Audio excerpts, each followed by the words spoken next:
What's up, guys? I hope y'all are doing good. Today on this video, I just want to be very brutal and honest with you, right? Because I feel like being honest with people helps them to realize reality than living in a fantasy world. Why do you wake up every morning? What's the reason for you to wake up every morning? There's no point in living life but not having a why. God has given us a chance. God has given us days. God has given us hours. God has given us weeks, days, years.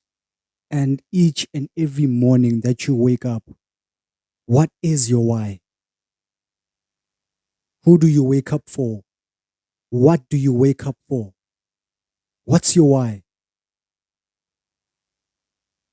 Because you know what's the problem? Many people think that they live because they don't have to prove anything to anyone. That's why your life is constantly in a stagnant position. That's why you are in bondage. There are certain things that you have to do. There are certain things that you have to say for your life to become great, right?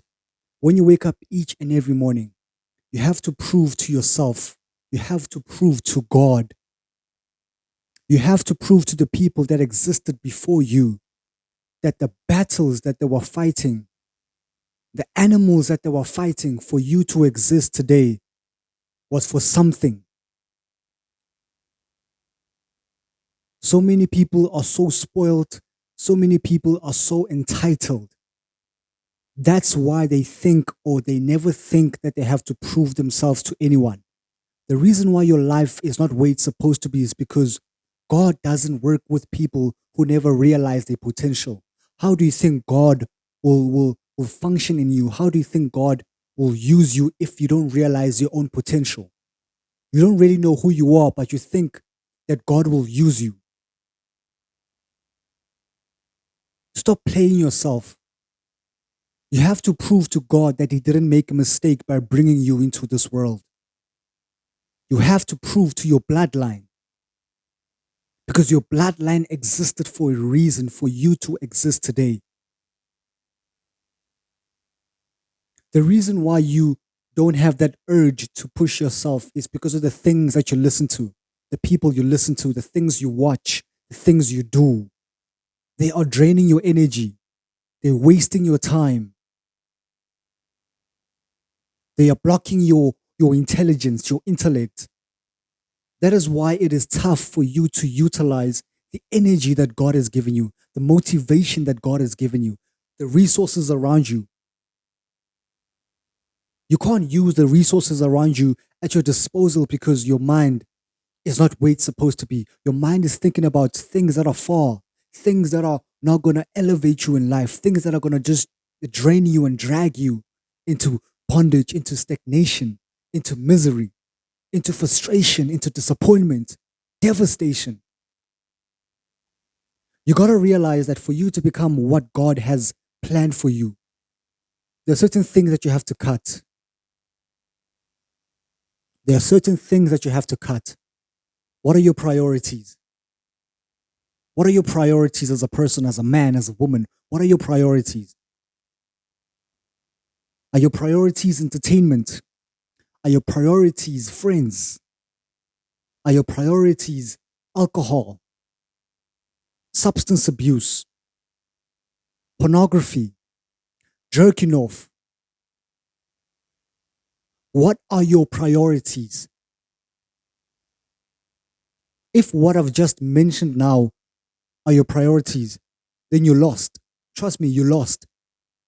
I don't care how long it takes for you to change your priorities to better priorities. I don't care how long that takes, as long as you realize that you have to change as a person to become phenomenal in life. It can take you 6 months, it can take you a year, but ultimately, the point is you changing and becoming the best version of yourself. There's so many people who are struggling out there with substance abuse, struggling out there with women, struggling out there to get their lives in order, right? For years, for decades. But they're working each and every day to become their best version. Each and every day. Small steps, great distance. Small steps, great distance. You have to reevaluate your life. You have to reevaluate your priorities. Your priorities have to be God, right? Your priorities have to be God, because without God, there's nothing that you'll ever accomplish in life. I don't want to sugarcoat anything. I don't want to tell you lies. But if you don't have God as number one in your list of priorities, then you're lost. You're lost out in life, because God will channel you into the right positions. God will send the right people into your life to help you, because we all know that the heart of a king is in the hand of God. So for you to elevate in life with other people, God has to speak to those people who are going to put you in better positions in life, right? So God has to be number one. Number two, yourself. You have to prioritize yourself. So many people put their friends, so many people put their jobs, so many people put money in front of them. If you don't exist, that business doesn't exist. If you don't exist, that money won't be spent by you, because you don't exist and you don't take care of yourself. But if you prioritize yourself before anything else, self-love, prioritize yourself, then everything else that you do will fall into place, because you fell in love with yourself first before falling in love with the things of this world. God, yourself, then your goals. Then your goals. Leave the friends. Leave the friends. Leave the entertainment. Leave the parties. Leave the alcohol. Leave the weed. Leave these things behind, because they're not doing any benefit in your life. They're not bringing anything that is beneficial to your life, because they're just wasting your money. They're wasting your time. They're wasting your energy. They're just wasting things that you have to be focusing on to become the best version of yourself. Do you think you can be a millionaire if you focus on the wrong things? Do you think you can ever be a successful person if you focus on the wrong things? Stop it, guys. Stop it. I'm tired of saying, guys, stop it, guys. I'm tired of seeing people telling themselves that I want to change this year. I want to become this person this year. I want to start a business this year. You know, I want to elevate spiritually. I want to elevate academically. I want to elevate in any aspect, but you're not even taking a step to become what you said you wanted to become. Then you're going to complain.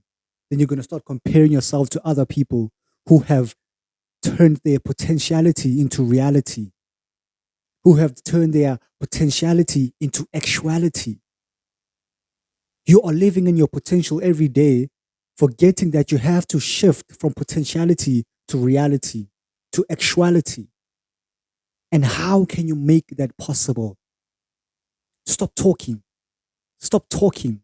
Stop telling people your dreams. Stop telling people what you want to do, and start acting. Start acting. Put your words into action. That is what will get you to the top. People will start asking themselves, what changed? We see that you move differently. We are seeing that you're moving differently nowadays. What changed? We don't see you no more. We're trying to get a hold of you. We don't get a hold of you anymore. What changed? All that you have to do is just keep quiet and keep grinding.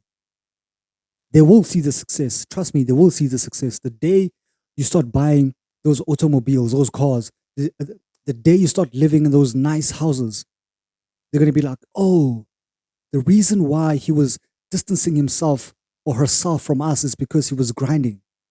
Now we have to put on some work, because you can't hang around with people who are not working towards the same goal. If you hang around with people who are not moving towards success, then you got to leave them behind. You got to leave them behind. I don't care how long you've been friends with those people or how long you've been family with those people. They gotta be behind because we're chasing something greater than all of us, which is success, greatness, our destiny. That is where God wants you to be. God doesn't want you to be in poverty for the rest of your life. As much as the love of money is the root of all evil, but for myself, I can't be a Christian and suffer in terms of finances, in terms of failure, in terms of not being where I want to be. I can't. The book of Romans says the same power that raised Christ from the dead dwells amongst us. So we have to utilize that power to become great in life, to attract blessings, to attract opportunities, to attract the right people into our lives, not people who are going to shift us from the focus that God has given us or from the goal that God has given us. Guys, I hope we're making sense. I hope you'll take what I'm saying to you and put it into practice. Get up and go get it. I'm gone.